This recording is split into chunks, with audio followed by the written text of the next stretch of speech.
नमस्कार दोस्तों। आज हम इस वीडियो में इनकम टैक्स के पेमेंट के तरीके के बारे में जानेंगे। किस किस मोड से अपन इनकम टैक्स का पेमेंट कर सकते हैं। तो नए इनकम टैक्स पोर्टल पे incometax.gov.in पे अब जो ऑनलाइन पेमेंट के सारे मोड हैं वो एक्टिव कर दिए गए हैं। इसके तहत अब नेट बैंकिंग, डेबिट कार्ड, पे एट काउंटर, आरटीजीएस, एनईएफटी या क्रेडिट कार्ड और यूपीआई के तहत पेमेंट कर सकते हैं। इसके लिए सिंपली आपको ई फाइलिंग सेक्शन में जाना है और वहाँ से आपको न्यू पेमेंट पे क्लिक करके और चालान जनरेट करना है। तो उसके बाद में आपके पास मोड आएंगे। जैसे नेट बैंकिंग से करना है तो नेट बैंकिंग का अभी यहाँ पे नेट बैंकिंग में कुछ सिलेक्टेड बैंक की इंटीग्रेट हुए हैं, जैसे फेडरल बैंक, कोटक बैंक। धीरे धीरे सारे बैंक इंटीग्रेट कर दिए जाएंगे।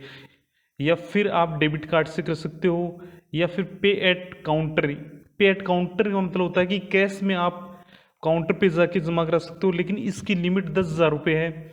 इसके अलावा आप आरटीजीएस नेफ्ट करा सकते हो, जो सिंपली जीएसटी का पेमेंट होता है उसी की तरह। यदि आपने जीएसटी का कभी पहले पेमेंट नहीं किया हुआ है तो सिंपली आपको यहाँ पे नेफ्ट ऑप्शन चूज करके कंटिन्यू करना है और जो बेसिक डिटेल होती है टैक्स की, किस एड में डालना है, वो आपको इंटर करके सबमिट कर देना। फिर एक चालान जनरेट होगा, उसको डाउनलोड करके प्रिंट करके आपको बैंक में चेक के साथ जमा करवाना है और वहाँ से बैंक से आपको चालान कलेक्ट करना है। इसी के अलावा आप यदि क्रेडिट कार्ड और यूपीआई से पेमेंट करना चाहते हैं तो आपको पेमेंट गेटवे पे जाना होगा। अभी फेडरल बैंक का पेमेंट गेटवे आ रहा है। इसके अलावा आगे अलग अलग बैंकों के पेमेंट गेटवे आएंगे, लेकिन पेमेंट गेटवे के थ्रू यदि कोई पेमेंट करोगे तो उसके लिए आपको कुछ पेमेंट गेटवे का चार्जेस देना होगा।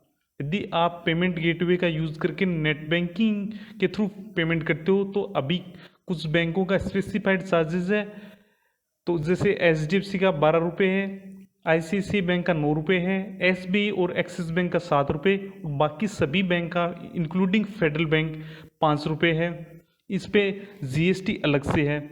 इसके अलावा यदि आप डेबिट कार्ड से करते हैं तो उसका कोई चार्ज नहीं है। इसी प्रकार यूपीआई का भी कोई चार्ज नहीं है। लेकिन क्रेडिट कार्ड का पेमेंट, क्रेडिट कार्ड के थ्रू पेमेंट करते हैं इनकम टैक्स का, तो उस पर 0.85% प्लस जीएसटी यानी 1% ट्रांजेक्शन वैल्यू का देना है।